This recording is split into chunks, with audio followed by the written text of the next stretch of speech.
What we have here is pretty much a neat looking panel.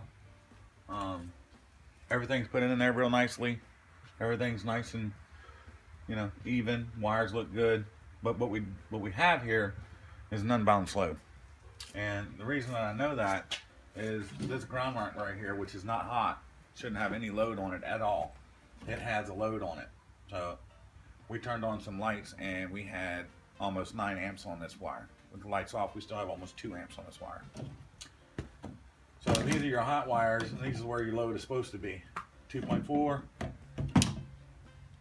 and 0.9. They should both be ranging right about 2. And if the load is balanced and they're both ranging 2, I'd have less than 1 amp here or no amps at all. 0, 0. So this one is unbalanced. What happens when it's unbalanced? Well, it makes your meter spin faster, and you start giving the utility companies lots of reasons to start liking you.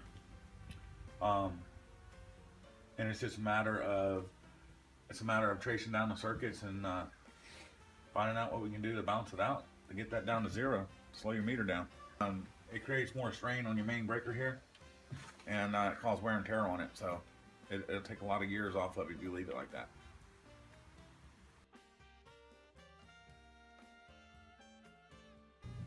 The other thing I found in this panel is a design fault in the electrical distribution motherboard, and what I'm talking about there is I have a dishwasher and a garbage disposal, and which they're on their own circuit, but the incorrect breaker has been installed here.